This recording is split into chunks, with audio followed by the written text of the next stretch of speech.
5절에서 11절까지 말씀입니다. 신약성경 282페이지입니다.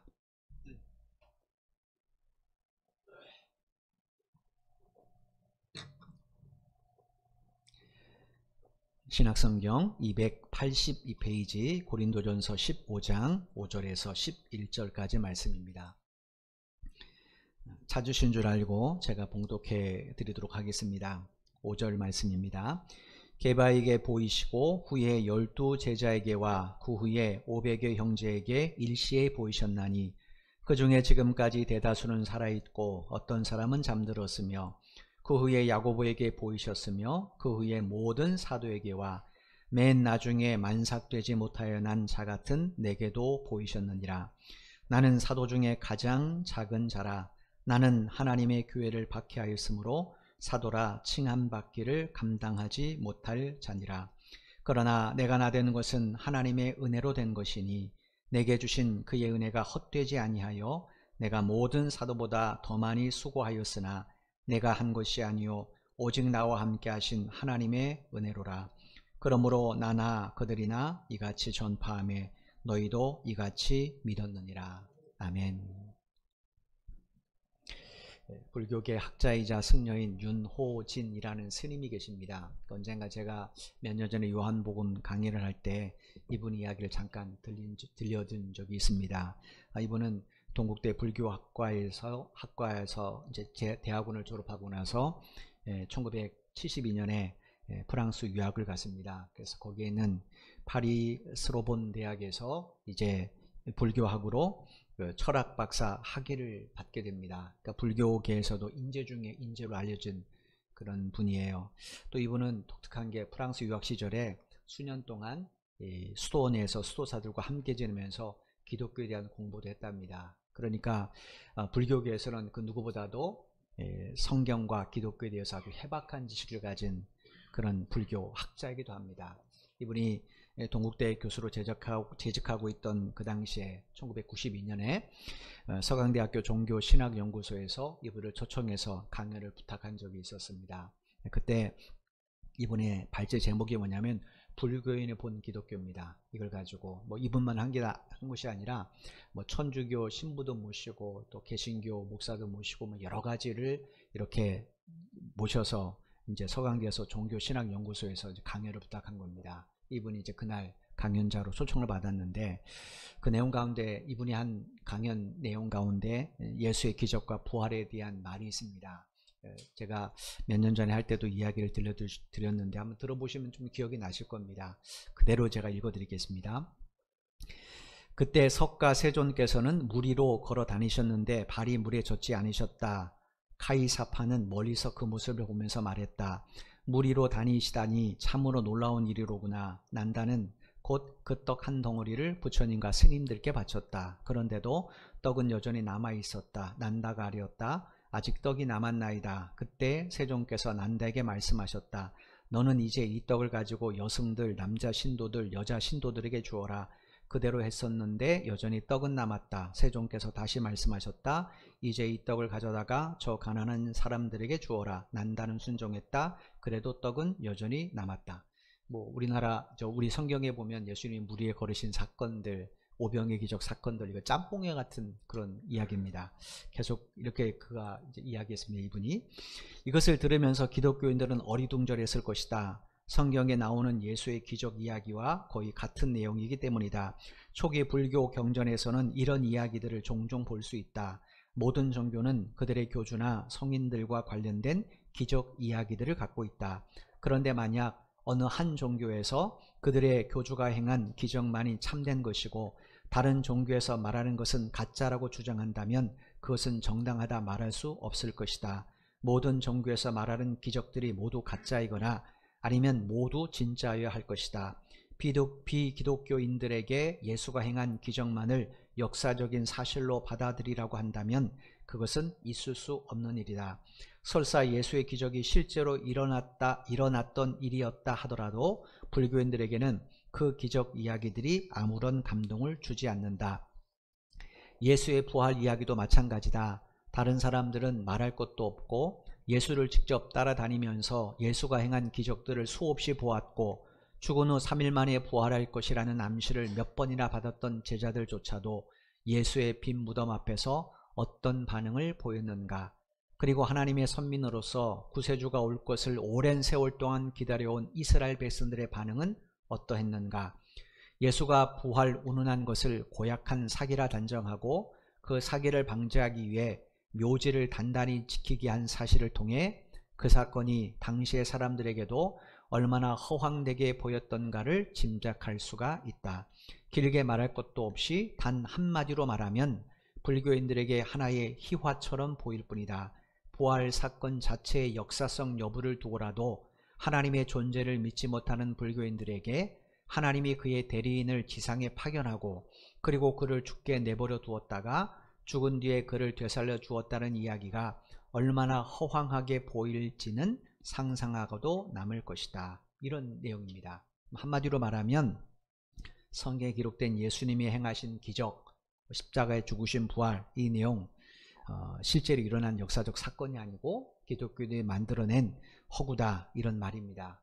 이번에 강연을 듣고 그 당시 그 자리에 참석했던 모든 분들이, 많은 사람들이 고개를 끄덕였다고 그래요. 왜냐하면 지금 여러분이 들으신 것처럼 이분의 주장은 매우 논리적이고 이성적이고 설득력이 있습니다. 그런데 참 이상하잖아요, 여러분. 그죠? 이분이 이처럼 논리정연하게 비판하고 부인하는 예수에 대해서, 특히 예수님이 행하신 기적, 예수님의 십자가의 죽심과 부활, 여기에 대해서 저나 여러분은 조금의 의심도 없이 완전히 믿어집니다. 여러분, 저도 청소년기 시절에는 이분처럼 하나님과 예수님과 성경에 대해서 많은 의문과 회의를 품었어요. 제가 몇 번 말씀드린 것처럼 저는 특히 예수님의 기적, 예수님의 부활에 대해서는 거기에 대한 역사적 사실성을 믿지 않았습니다. 예수님의 죽으심은 역사적 사실로 기록이 되어 있지만 부활이나 또 예수님께서 무리를 걸었다, 병자를 고쳤다, 보리떡 5개, 물고기 2마리로 5,000명 넣은 무리를 먹였다, 이런 건 정말로 믿겨지지 않았습니다. 저는 모태신앙인입니다. 근데 이런 회의와 의문을 품고도 저는 변함없이 학창시절에 교회를 다녔어요. 그것도 대충 다녔습니다. 굉장히 열심히 다녔습니다. 새벽 예배, 금요철야 아주 열심히 했어요. 근데 놀라운 것은요, 어느 정도 제가 신앙에 철이 들고 성경을 읽으면 읽을수록 확신이 생기는 거예요. 이런 의문과 회의는 그냥 봄철에 눈 녹듯이 다 사라지고 오히려 확실한 믿음만이 더 강하게 생기는 겁니다. 제가 현장을 목격하지 않았잖아요. 제가 현장을 목격하고 확신이 찼다면 그럴 수 있습니다. 저는 2000년 전에 그 시대에 없었어요. 그런데도 저는 거기에 대한 믿음이 생깁니다. 성경을 읽을수록 이것이 하나님의 말씀이라는 확신이 생겨요. 여러분, 똑같은 성경책을 봤습니다. 그런데 왜 저하고 윤호준 스님은 정반대 반응이 일어나는가? 여기에 대해서 예수님께서 요한복음 10장 26절에 이렇게 답을 해주셨습니다. 요한복음 10장 26절 말씀입니다.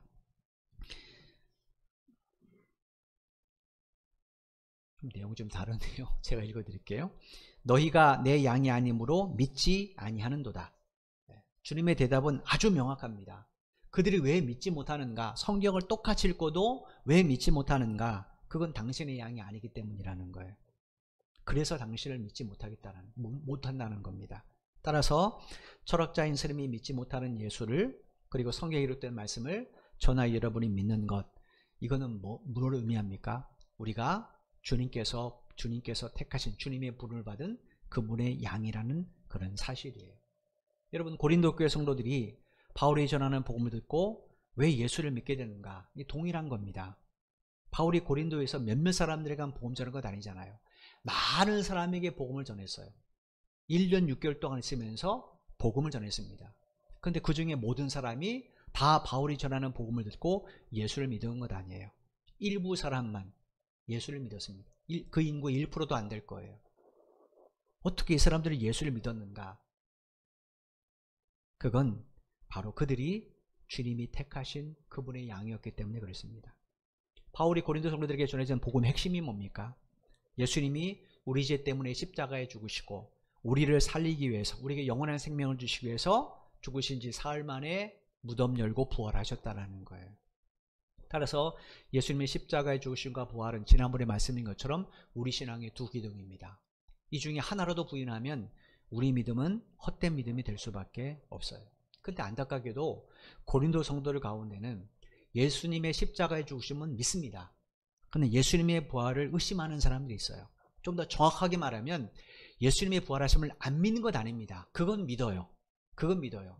그런데 성도들의 몸의 부활은 믿지 않습니다. 예수님이 이 땅에 다시 오실 때 성도들이 부활의 몸을 입고 다시 주님과 함께 영원한 천국에 살게 된다는 이 사실은 믿지 않습니다. 우리가 보기에 예수님의 부활과 성도들의 몸의 부활, 이게 무슨 연관이 있습니까? 그죠? 우리가 생각할 때 예수님의 부활 믿으면 됐지, 성도들의 몸의 부활을 믿지 않는 게 이게 뭐 그렇게 심각한 문제인가라고 생각되겠지만 그렇지 않아요. 이 고린도전서 15장을 바울이 길게 썼는데 이 내용의 가장 큰 핵심이 뭐냐면 예수님의 부활과 성도의 몸의 부활의 연속성입니다. 예수님의 부활과 성도의 몸의 부활의 연속성 중에 하나를 부인하면 나머지 하나도 부정된다는 것. 이게 바울의 논리입니다. 여러분, 예수님의 십자가의 죽음은 인정하는데 부활을 인정하지 않는다. 그럼 이 사람 예수 믿는 사람이 안 믿는 사람입니까? 이 사람 예수 안 믿는 거예요. 왜냐? 죽음과 부활은 연속성이 있는 겁니다. 연속된 사건이에요. 죽음이 있기 때문에 부활이 있는 거죠. 부활을 부인하면 죽음도 부인하는 겁니다. 왜냐? 예수님이 죽지 않았는데 어떻게 부활합니까? 그럼 죽음도 부인한다는 거거든요. 이 두 가지는 우리 신앙에 매우 중요합니다. 바울이 이야기를 계속해서 이야기를 해요. 15장 핵심이 뭔가? 15장은 예수님의 부활을 믿으라는 이야기가 아니에요. 고린도 성도들은 분명히 예수의 부활을 믿지만 뭐만 안 믿는다라는 거예요? 성도의 몸의 부활은 믿지 않습니다. 여기에 대해서 바울이 쭉 이야기하는 것이 15장입니다. 15장에 좀 어려운 내용이지만 우리가 보기에는 비현실적인 내용입니다. 나중에 예수님 재림하면 우리 몸이 부활의 몸을 입는다. 이미 죽은 성도도 부활의 몸을 입고 부활한다. 이거 굉장히 비현실적입니다. 그런데 이게 무너지면 예수에 대한 우리 신앙도 전체적으로 헛된 믿음이 됩니다. 15장은 매우 중요한 이야기예요. 여러분, 왜냐? 그건 정체성에 관한 이야기이기 때문이겠습니다. 따라서 바울이 이야기하는 것, 정말로 너희들이 예수님의 부활을 믿는다면 그 부활과 연속된 성도들의 몸의 부활도 믿으라는 거예요. 왜냐? 그걸 믿으면 그 몸을 가지고 헛된 삶을 살지 않습니다. 우리 영혼이 어차피 구원받았는데 이 몸, 죽음으로 끝난다면 이 몸이 뭐 중요합니까? 그죠? 쓸모없죠. 그냥 몸이 하는 대로 하면 되잖아. 이미 내 영혼을 구원받았는데. 근데 왜 이 몸이 중요합니까? 이것도 구원받을 몸이기 때문에 그래요. 그래서 그리스도인에게는 성화의 삶이 매우 중요한 겁니다. 이것은 우리가 나중에 조금 더 깊이 쭉 15장을 살펴보면서 나누게 될 거예요. 여러분 생각해 보십시오. 어떤 사람이 나는 하나님을 믿어. 그런데 교회는 안 다녀. 그럼 이 사람은 하나님 믿는 사람일까요? 아닙니다. 왜냐? 하나님께서 당신을 믿는 그 믿음의 틀을 허락하시기 위해서 우리가 허락하신 것이 교회입니다. 나는 예수님을 사랑해. 근데 교회는 싫어. 교회가 뭡니까? 주님의 몸이잖아요. 그죠? 그러면 교회를 싫어하는데 주님을 사랑한다? 이게 맞는 이야기입니까? 이거 맞는 이야기 아니죠. 나는 예수님을 사랑하는데 교회 함께 다니는 신앙 성도들에게는 관심이 없어. 그 사람은 예수님 사랑하는 것 아니죠.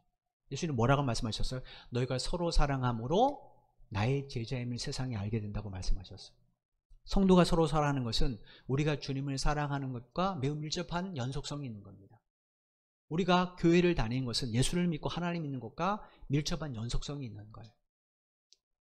부활도 마찬가지입니다. 이런 차원에서 바울이 15장을 이야기합니다. 여러분이 이제 일부 예배 때 그런 얘기를 이제 학생들에게 이야기했는데 한번 생각해 보십시오. 여러분이 어느 외국 사람을 만났습니다. 처음에 이제 내가 어느 나라 출신인지를 이야기하겠죠. 어디서 왔냐 물어볼 테니까 내가 한국 사람이면 분명히 얼굴도 한국 사람이고 또 한국 사람을 분명히 얘기해 줬으면 여권도 보여줬어요. 막 이야기하다 그 사람이 너 진짜 한국 사람 맞아? 아닌 것 같은데? 라고 말하면 어떡합니까? 처음에는 한두 번 웃겠죠. 한국 사람이야. 근데 계속해서 아닌 것 같은데? 그럼 어떻게 됩니까? 여러분 발끈할 겁니다. 이유가 뭡니까? 그 사람이 내가 한국 사람임을 부정하면 한국 사람인 나의 부모님, 나의 뭐 증조부님, 그 다음에 나의 조상들도 다 부인되는 겁니다. 그죠? 그게 부정되면 한국인으로서 나도 부정되는 겁니다. 그렇지 않습니까? 이 부활이 그런 논리예요. 이런 메시지를 전하기 위해서 바울이 이제 뭘 얘기하는가? 예수님의 부활을 먼저 이야기하는 겁니다. 2절에 뭐라고 말했습니까? 너희가 만일 내가 전한 그 말을 굳게 지키고 헛되이 믿지 아니하였으면 그로 말미암아 구원을 받으리라. 지금 고린도 성도들이 헛되이 믿고 있다라는 거예요. 우리가 보기엔 헛되이 믿는 건 아닙니다. 이 사람들 예수님의 십자가 주심 믿어요. 부활 믿습니다. 예수님이 하나님의 아들인 것 믿습니다. 그리스도인 것 믿습니다. 그런데 바울은 헛된 믿음이라는 거. 이유가 뭡니까? 가장 결정적인 이유가 성도의 몸의 부활을 믿지 않기 때문에 그래요. 그러니까 교회에서 자기 나름대로 사사기와 비교해 보면 자기 소견에 옳은 대로만 신앙생활하는 거예요. 그래서 서로 다투고 분쟁하고 이런 일이 벌어진 겁니다. 그들에게 바울이 우리가 지난 시간에 살펴본 것처럼 뭘 이야기했습니까? 예수님의 부활의 확실성을 이야기했어요. 예수님은 성경대로 죽으셨고 성경대로 부활하셨다라는 거예요. 그리고 이제 오늘 본문은 예수님이 역사적 사실성을 조금 더 부각하기 위해서 그 예수님을 부활하신 예수님을 만난 사람들의 이야기를 증언해 줍니다. 예. 예수님의 부활이 거짓이라면 만난 사람이 없어야 되잖아요. 그죠? 부활하셨기 때문에 만난 사람이 있는 겁니다. 그럼 만난 사람이 있다는 것은 예수님의 부활이 확실하다는 거죠. 그 만난 사람들에 대한 이야기가 오늘 본문 이야기예요. 오늘 본문 5절 말씀을 보십시오. 게바에게 보이시고 후에 12 제자에게와 요한복음 1장 42절에 보면 예수님께서 요한의 아들 시몬을 부르실 때 뭐라고 말씀하셨냐면 내가 요한의 아들 시몬이니 장차 게바라 하리라 이렇게 말씀하셨어요. 너 요한의 아들 시몬이니 너 이제 장차 게바라 내가 부르겠다 말씀하셨어요. 이름을 바꿔주신 거죠. 게바는 아람어입니다. 아람어로 반석이란 뜻이에요. 이 게바라는 아람어를 헬라어로 바꾸면 그게 베드로예요. 그러니까 베드로는 원래 이름이 아닙니다. 원래 이름은 시몬이에요. 그의 아버지 이름은 요한이고. 근데 예수님이 새로운 이름을 줬어요. 게바라고. 그 당시는 헬라 문화권 사회니까 사람들이 헬라 말로 바꿔서 베드로다 이렇게 부르기 시작을 한 겁니다. 바울이 부활하신 예수님께서 그 베드로를 제일 먼저 만나 주셨다 이렇게 증언을 했습니다. 근데 이건 사실이 아닙니다. 요한복음 20장에 보면 실제로 부활하신 예수님이 제일 먼저 만난 사람은 누군가? 그날 새벽에 예수님의 시신의 향유를 바르기 위해서 예수님의 빈 무덤을 찾았던 여자들 가운데 막달라 마리아라는 여인이에요. 그 여인을 예수님이 제일 먼저 만나 주셨어요. 바울이 이걸 모를까요? 압니다.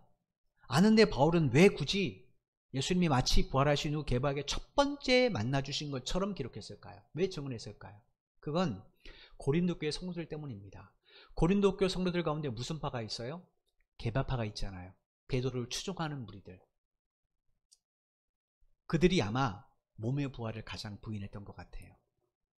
그래서 예수님의 제자들 가운데 가장 고린도 교회에 영향을 끼쳤던 제자인 베드로, 그도 부활하신 예수를 만났다. 이걸 증거하기 위해서 바울이 이제 마치 예수님께서 부활하신 후 게바를 처음 만난 것처럼 이렇게 들려줬던 거예요. 그만큼 이제 고린도 교회는 이 게바파 영향력이 컸던 겁니다. 그리고 이제 이어서 12 제자에게 예수님이 나타나 보이셨다 이렇게 되어 있는데 이것도 우리가 고민을 해봐야 돼요.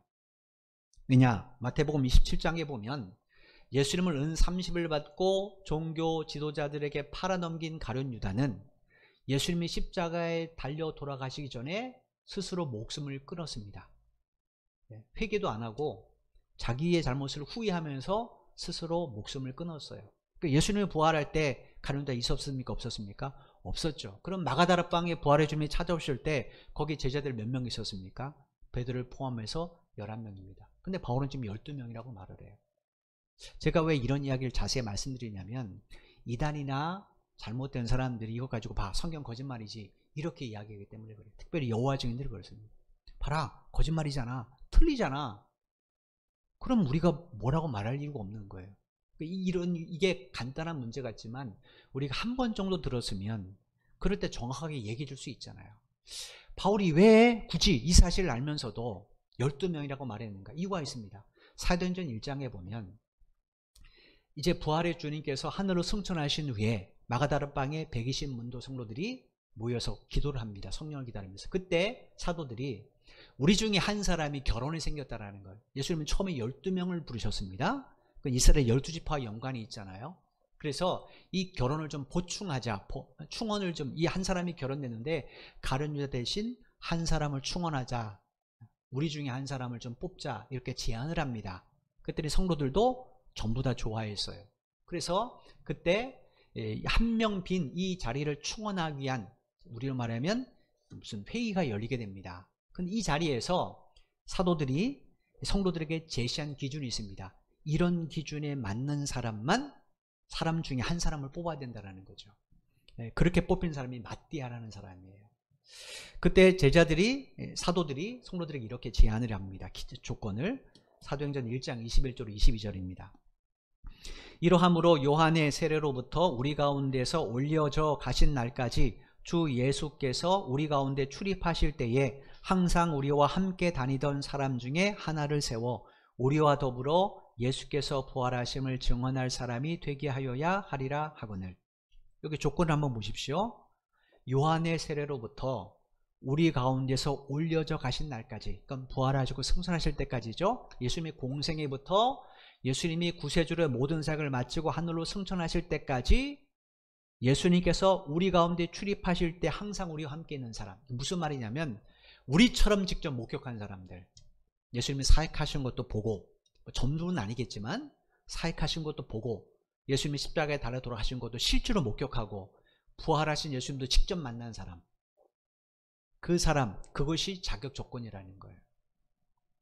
그리고 나서 마띠아를 뽑았습니다. 마지막 제자로 뽑았어요. 그러면 이 마띠아라는 사람도 부활하신 예수님을 봤다라는 거 안 봤다라는 거예요? 봤죠. 그죠? 조건이 맞아야 되니까 분명히 봤습니다. 그래서 바울이 그 마띠아를 분명히 충원했기 때문에 초대교회가, 그래서 예수님께서 12제자에게 보이셨다 이렇게 증언하는 거예요. 그러니까 여러분, 누가 이런 말 가지고 성경 거짓말이야 그러면 분명하게 반론하셔야 돼요. 그건 진짜 그 사람들이 성경을 몰라서 하는 이야기죠. 여러분, 그런데 우리가 고민할 것은 바울이 지금 왜 이야기를 들려주냐는 거예요. 성도들에게. 그죠? 분명히 앞에서 예수님께서 성경대로 죽으셨고 성경대로 부활하셨다, 이거 안 믿는 사람 없어요? 다 믿습니다. 또 사도들을 통하여, 또 초대교회 성도들을 통하여 나 예수 부활하시는 만났어라는 얘기도 들었기 때문에 굳이 이야기를 안 해도 됩니다. 근데 바울이 왜 이야기를 지금 고린도 성도들에게 들려주는가? 지금 몸의 부활을, 성도의 몸의 부활을 믿지 않은 것 때문에 이야기를 하는 거잖아요. 근데 왜 이야기를 들려주는가? 그건 부활하신 주님을 만난 후에 이들의 삶이 변화된 것을 이야기하고 싶어서 그래요. 여러분 아시는 것처럼 예수님이 십자가에 달려 돌아가실 때 저항하셨습니까? 아니죠. 그냥 무기력하게 돌아가셨단 말이에요.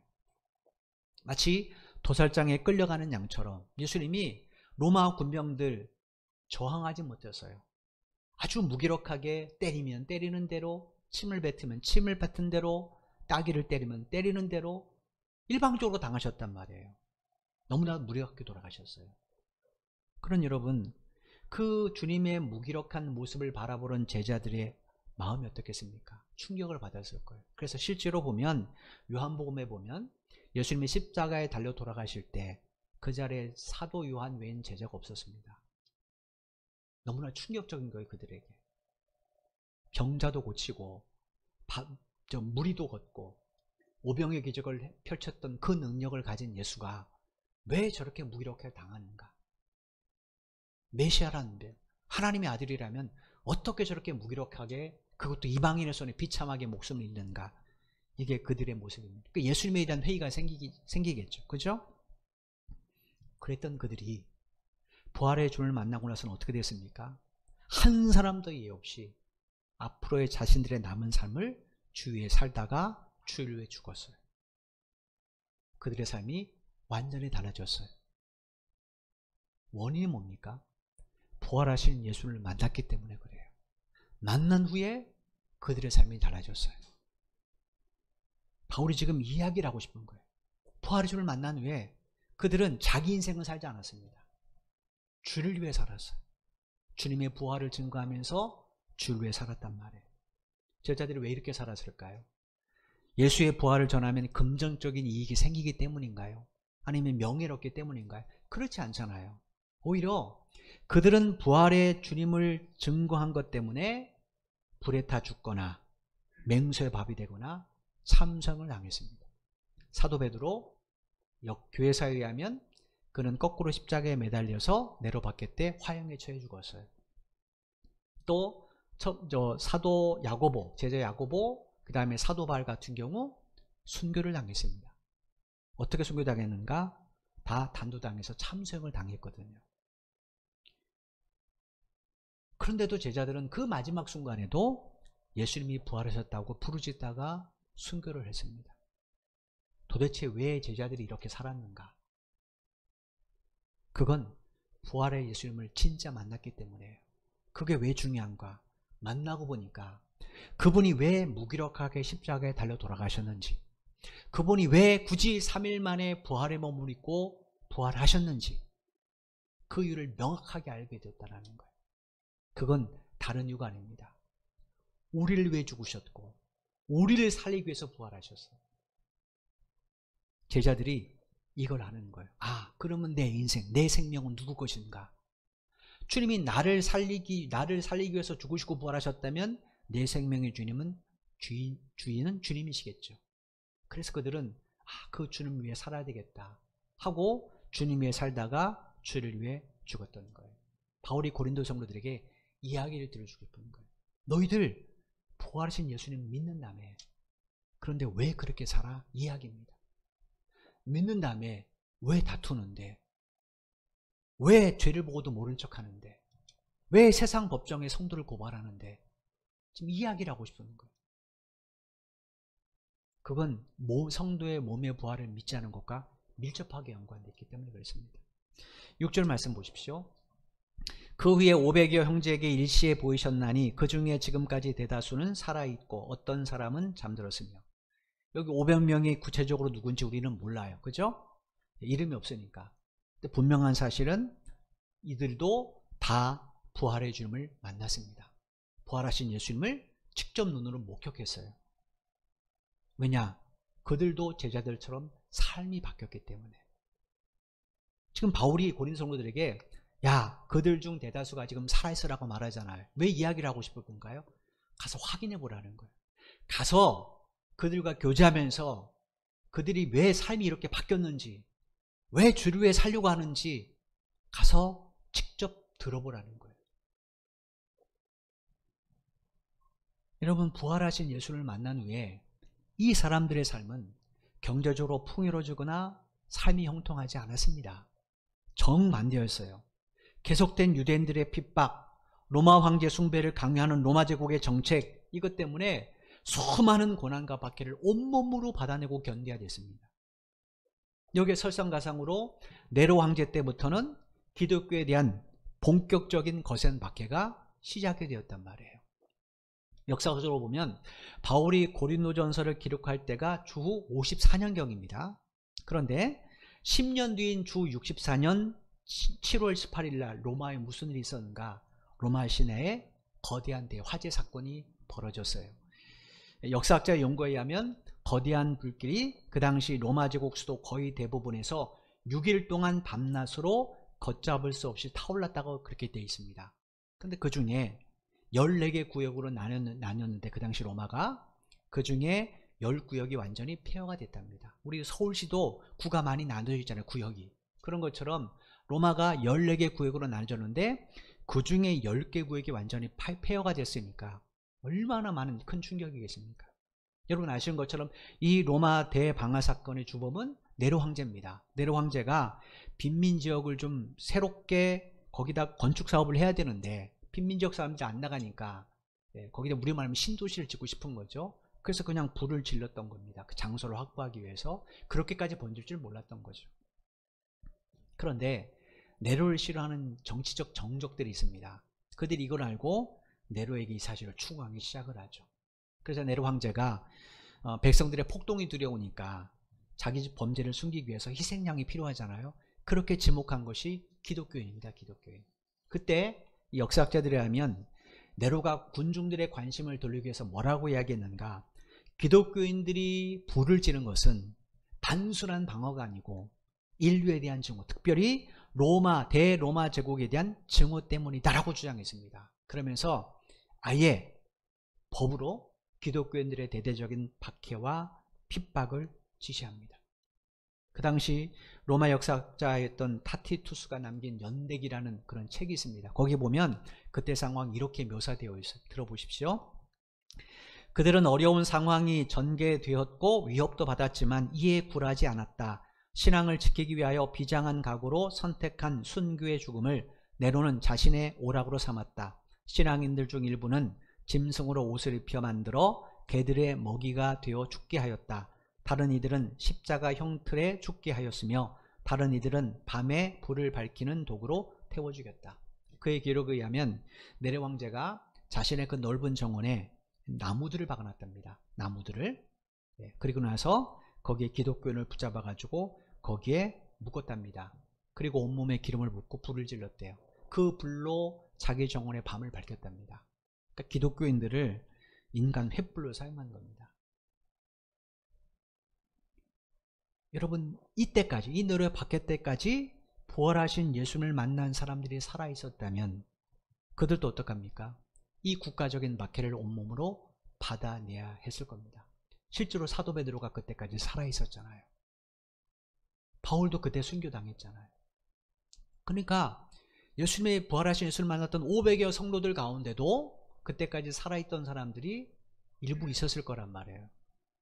그럼 그들은 어땠습니까? 그 박해를 온몸으로 받아내야 됩니다. 역사학자에 의하면 이때 로마 군인들이 기독교인들을 회유했답니다. 뭐 자식들도 놓고 사랑하는 사람 다 놓고, 야, 네가 지금부터 예수가 내 주군이 아니고 로마 황제가 내 주군입니다. 난 이제 예수를 경배하지 않고 로마 황제를 경배하겠다 라고 말만 하면 다 업더든을 해줄게. 너희 가족도 풀어주고 너도 사면해줄게. 이렇게 회유했답니다. 그런데 대부분의 기독교인들은 거기서도 부활의 주님을 증거하다가 순교를 당했다고 그래요. 여러분, 왜 이 사람들이 이렇게 끝까지 믿음을 지켰을까요? 다른 이유가 아닙니다. 예수님의 부활이 곧 자신의 부활임을 믿었기 때문에 그래요. 그러니까 그들은 예수님을 머리로 받아들인 것 아닙니다. 삶으로 받아들였어요. 왜냐? 이 몸이 주님과 함께 죽었던 몸이고 주님과 함께 살았던 몸이잖아요. 그래서 그들은 몸으로 부활의 주님을 받아들였던 겁니다. 이분들의 이름을 우리는 모릅니다. 그죠? 우리만 모를까요? 아마 사도 바울도 몰랐던 것 같아요. 그러니까 한 사람 이름도 안 적죠. 우리가 로마서 같은 데 보면 또 사도 바울의 서신서 보면 편지 쓸 때 어떤 사람의 이름을 두고 누구와 그의 가정에 문안하라, 누구와 함께 있는 사람에게 문안하라 이렇게 이야기하거든요. 근데 500여 성도에 대해서 바울은 한 사람의 이름도 지금 거론하지 않았어요. 다 모르지는 않았을 겁니다. 그런데 아마 바울도 대부분은 몰랐던 것 같아요. 그런데 여러분 한번 생각해 보십시오. 예수님도 이분들의 이름을 모르실까요? 그렇지 않습니다. 부활하신 예수님은 이 사람들의 이름을 다 압니다. 어떻게 아는가? 주님은 처음부터 끝까지 다 지켜보고 계셨기 때문에 그렇습니다. 여러분, 오늘 우리 삶도 마찬가지예요. 우리가 힘들고 어려운 삶의 현장에서 믿음을 지키기 위해 애쓰는 것 사람들은 모릅니다. 왜 우리가 그렇게까지 사는지 몰라요.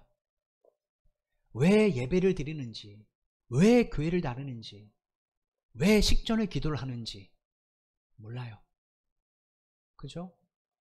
모릅니다. 그런데 주님은 알고 계세요.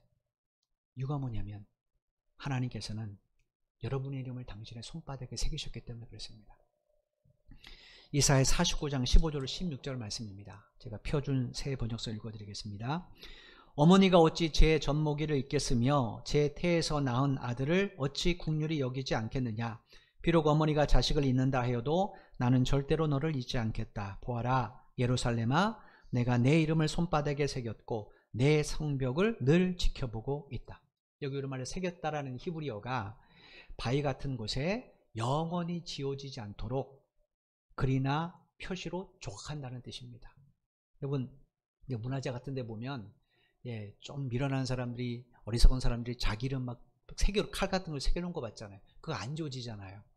그런 것처럼 하나님께서 당신의 손에다가 우리 이름을 새기셨다라는 거예요. 왜 이런 말씀 하셨을까요? 하나님이 치밀기가 있어서 그럴까요? 그렇지 않습니다. 그만큼 우리를 기억하신다는 것을 우리 수준에서 확인시켜 주기 위해서입니다. 누구 이름을 기록하신다고요? 여기 예루살렘입니다. 예루살렘이 뭐냐면 신실한 하나님의 백성들이에요. 그들의 이름을 기억한다고 말씀하시고, 또 보면 내 성벽, 예루살렘은 성벽이잖아요. 그죠? 내 성벽을 지켜보고 있다고 말씀하셔요. 이 성벽이 뭐겠습니까? 신실한 하나님의 백성들의 삶을 말합니다.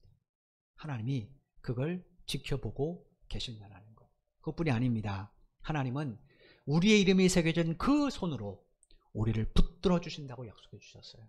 이사야 41장 10절 말씀입니다. 두려워하지 말라, 내가 너와 함께함이라. 놀라지 말라, 나는 내 하나님이 됨이라. 내가 너를 굳세게 하리라. 참으로 너를 도와주리라. 참으로 나의 의로운 오른손으로 너를 붙들리라. 우리 모두에겐 두려움이 있습니다. 그죠? 모든 사람에겐 두려움이 있어요. 눈에 보이지 않는 문제에 대한 두려움들이 있죠. 예, 뭐 우리 코로나19 통해서 너무나도 확인하지 않습니까? 내가 병에 걸리면 어떻게 될까? 두려움이 있습니다. 또 미래에 대한 불안함의 두려움이 있습니다. 내가 앞으로 어떻게 될까? 내 자식은 어떻게 될까? 내가 이 공부 끝나면 내 계획대로 될까? 내가 취직은 할까? 청년들 같은 경우 결혼은 할까? 이런 고민들이 있죠. 불안함이 있습니다. 두려움이 있습니다. 또 내가 감당할 수 없는 문제들에 대한 두려움도 있습니다. 근데 하나님 뭐라고 말씀하세요? 우리에게 그런 두려움 버리라는 거예요. 두려워하지 말라는 거예요. 이유가 뭡니까? 당신이 우리와 함께 하기 때문에. 하나님은 어떤 분이에요? 온 세상을 창조하신 전능하신 창조주입니다. 그 하나님께서 당신의 그 권능의 손으로 우리를 붙들어 주신다고 약속하셨어요. 우리를 돌보시고 보호하신다는 뜻입니다. 부활하신 예수님을 만났던 제자들, 초대교회 성도들이 어떻게 자기들의 삶을 이렇게 완전히 하나님께 드리는, 주님께 드리는 삶을 살았는가? 그건 이 말씀을 믿었기 때문에 그렇습니다. 예수님이 나와 함께 계심을, 나를 지켜주심을 믿었기 때문에 그들은 끝까지 부활의 주님을 증거하는 증인의 삶을 살았던 거예요. 여러분, 곰곰이 생각해 보십시오. 하나님께서 여러분 한 사람 한 사람의 힘을 기억하고 계십니다. 나는 이걸 진짜 믿고 있는가? 하나님이 내 곁에 계심을 내가 진짜 믿고 있는가? 곰곰이 생각해 보십시오. 이걸 정말로 믿는 사람은 두려워하지 않습니다. 제자들처럼, 초대교회 성도들처럼 오히려 그 두려움 때문에 주님 앞에 더 나가 기도하고 더 예배자나 하나님을 예배하고 그분의 말씀을 붙잡죠. 그리고 자기의 남은 삶을 부활의 주님을 드러내는 그런 삶으로 바칠 겁니다. 왜냐? 이것을 진짜 믿기 때문에 그렇습니다.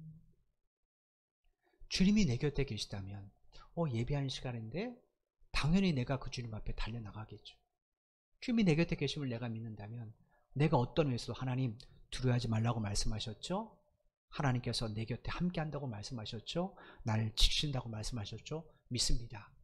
두려움을 주님께 맡깁니다. 나로 하여금 주님의 영광을 가리지 않도록 나를 붙들어 주십시오. 기도하고 그 기도의 자를 사모하겠죠. 그러니까 우리의 삶은 주에 대한 믿음과 굉장히 밀접한 연속성이 있는 겁니다. 바울이 이야기를 주는 겁니다. 여러분 잊지 마십시오. 세상은 여러분들을 기억하지 않을 수 있어요. 제가 일부 때도 말씀드렸지만 우리 아내하고 가끔 그런 얘기합니다. 나가 죽으면 몇 명이나 슬퍼할까? 아무리 손꼽아도 몇 명 안 돼요. 우리 아이들은 슬퍼하겠죠. 우리 가족들은 몇 명이나 될까? 예, 10손가락 조금 더 넘게만 셀 수 있을 것 같아요. 그러니까 더 나가서 우리 성도들은 내가 죽으면 애통해 할까? 좋은 목사 살지도 몰라. 이렇게 우스갯소리를 얘기합니다. 우리가 이렇게 힘들게 예수 믿는 거 사람들은 이해 못해요. 사람들은 기억하지 않습니다. 근데 누구는 기억하세요? 하나님은 여러분을 기억하십니다. 예수님 여러분 기억하세요. 여러분이 어떻게 그 자리에 와서 기도하는지 주님은 아세요. 어떤 마음으로 예배하는지 주님은 아신다는 거예요. 그 주님께서 말씀하십니다. 두려워하지 말라. 내가 너와 함께함이라. 놀라지 말라. 나는 내 하나님이 됩니다. 내가 너를 굳세게 하리라. 참으로 너를 도와주리라. 참으로 나의 어려운 손으로 너를 붙들리라. 이 말씀을 믿으시고 늘 주님을 드러내는 삶을 사시기 바랍니다. 식당에 가서 우리 믿는 자들은 기도하잖아요. 사람들이 무슨 저 사람은 왜 기도해? 나는 예수를 믿기 때문에. 예수님이 믿는 것을 부끄러워하지 마시고 드러내십시오. 자랑하십시오. 그것이 우리가 주님을 믿는 확실한 증거입니다. 그럴 때 하나님께서는 사방의 우겨쌈을 당해도 하늘로부터 구원의 손길로 여러분을 반드시 구원해 주실 겁니다. 한 주간도 그 주님과 동행하는 여러분 되시기를 주님의 이름으로 축원을 드립니다. 기도드리겠습니다. 하나님 참 감사합니다. 우리로 2000년 전에 이 땅에 오신 예수님을 믿게 하는 믿음을 허락해 주셔서 감사합니다. 수많은 지성인들도, 수많은 학자들도, 수많은 권력자들도 예수를 믿지 못하는데 우리처럼 연약한 사람들이 지금 예수님을 믿고 있고 이 자리에서 하나님을 예배하고 있습니다. 우리가 공부한 것도 아니고 우리가 그 현장에 있었던 것도 아닙니다. 그럼에도 우리가 믿게 된 것, 주께서 우리를 당신의 양으로 선택하셨기 때문에 오늘 말씀을 통해 깨닫게 됩니다. 하나님, 그 주님께서 나를 구원하시기 위해서 십자가에 죽으셨고 부활하셨습니다. 그러므로 우리 영혼도 우리의 몸도 주님의 것임을 다시 한번 믿음으로 고백하오니 이 우리의 삶도 주님을 만났던 베드로처럼, 주님을 만났던 12 사도들처럼, 주님을 만났던 500여 성도들처럼 주일에 살다가 주를 위해 죽는 자들 될 수 있도록 은혜 베풀어 주옵소서. 예수 믿는 것을 부끄러워하지 않게 하시고 마음껏 드러내고 자랑하기를 원합니다. 사람들이 우리에게 왜 예수를 믿는지 묻는 그런 질문이 있는 삶을 살기를 원합니다.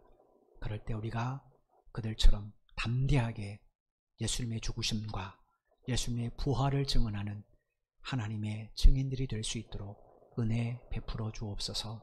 한 주간 우리는 삶의 현장으로 나아갑니다.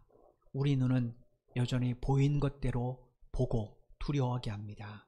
그러나 보이지 않는 하나님의 손길이 우리와 함께함을 믿사오니 한 주간도 담대하게 믿음의 길을 걷는 우리 성도들이 되게 하여 주옵소서.